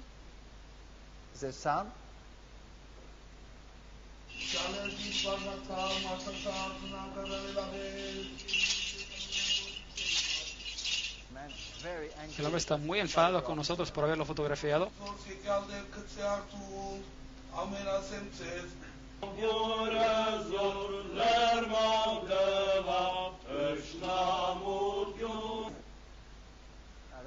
Ahora ese hombre ahí, si las miradas pudieran matar, me hubiera arrasado. No parece muy amigable, ¿verdad? Entonces, esas son las clases de rituales que ocurren. No sé qué clase de misa será, pero de todas maneras, muy interesante. Entonces, cuando los ortodoxos se van, los católicos romanos entran y hacen su ceremonia. Hay un grupo de peregrinos acá en el escenario católico romano, hay una dama allí, tiene 3 cruces delante de ella y su cara está cubierta. Dicen que es un buen lugar para venir si quiere ser limpiado. Dios de los israelitas era un Dios verdadero y que podía ser su Dios también.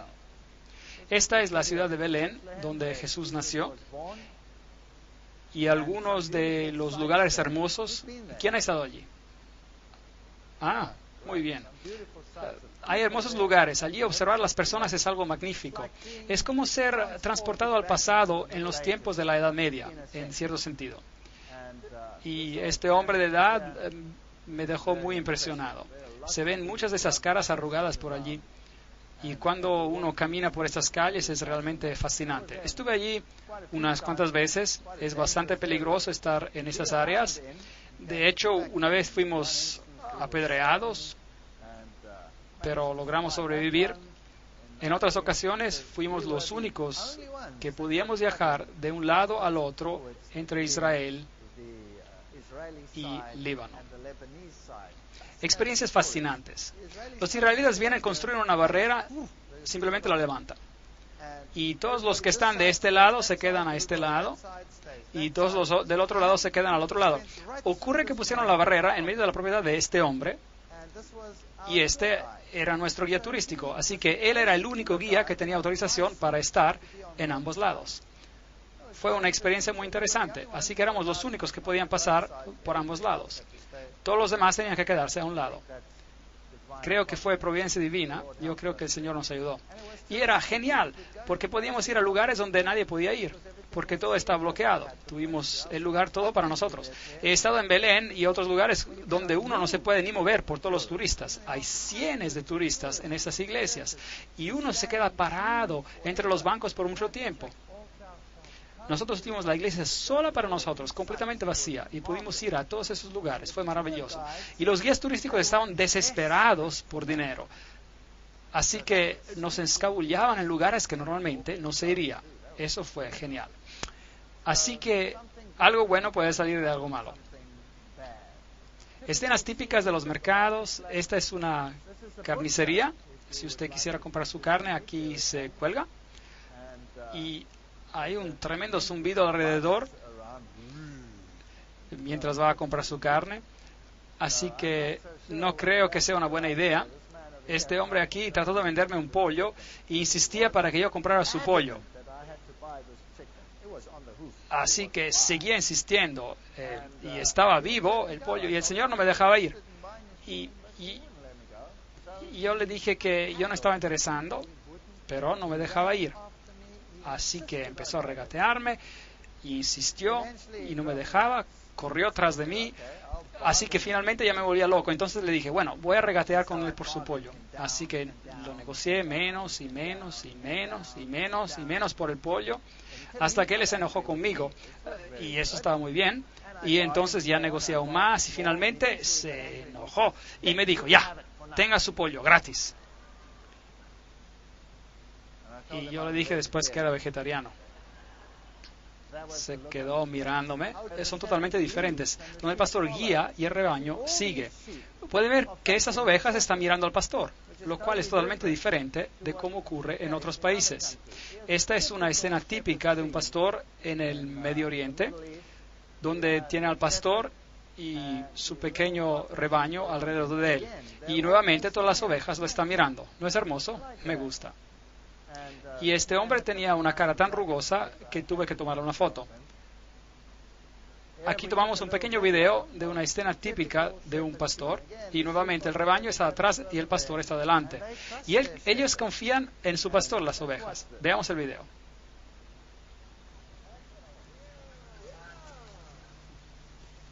Él camina, el rebaño camina. No lo dejan apartarse de su lado. Están muy ligadas a su pastor. Y es un cuadro muy bonito. Jesús mismo se define como un pastor. Él nos guía y nosotros lo seguimos. La historia de Jesús es la historia más maravillosa que ha ocurrido en el universo. Y en todo lugar, desafortunadamente, donde quiera que vaya, en el Medio Oriente, tienen hecho un lugar santo de todos estos lugares.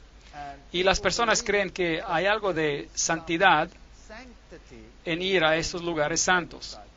Es bonito estar allí, es bonito verlos, pero no hay santidad en el lugar. Tú puedes encontrarte con Jesús de la misma manera estando en tu pequeño dormitorio como estando aquí. Y por supuesto, si ustedes quieren expandir su conocimiento y ver cómo la vida era en esas áreas, entonces es algo diferente. Pero ir allí para conseguir una bendición especial es un engaño.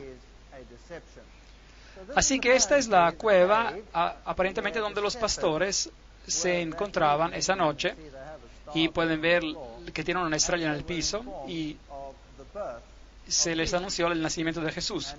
Y en esa cueva han construido una iglesia con relieves a los lados, con pastorcitos en este lugar. Cuando el ángel vino a decirles que Jesús había nacido en Belén, probablemente se encontraban en un campo como este. Así que la temporada del año cuando esto ocurrió no pudo haber sido el 25 de diciembre, que de hecho es la fecha de cumpleaños para todas las deidades paganas como Osiris y Zeus, Júpiter y todos los otros.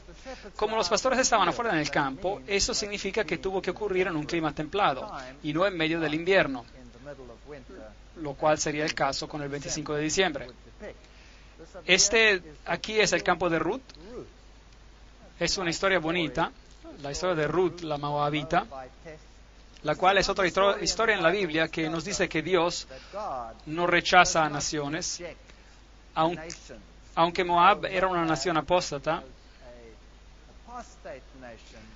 Alguien de Moab aceptó a Jesús como su Salvador personal. No lo conocían como tal porque él todavía no había nacido, pero ellos creyeron que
esta tarde vamos a hablar acerca de la historia de Jesús. De hecho, es una historia hermosa, pero a la vez un poco triste en muchos sentidos también.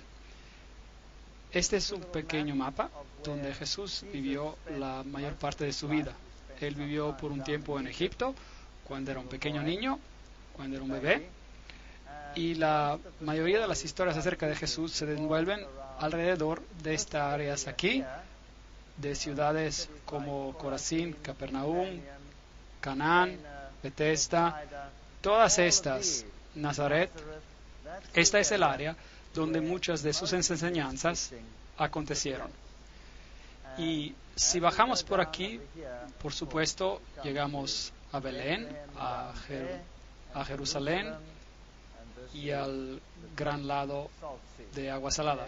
Y arriba el lago de Galilea. La historia de Jesús es una historia de alguien que era un pastor, alguien que guía a su pueblo.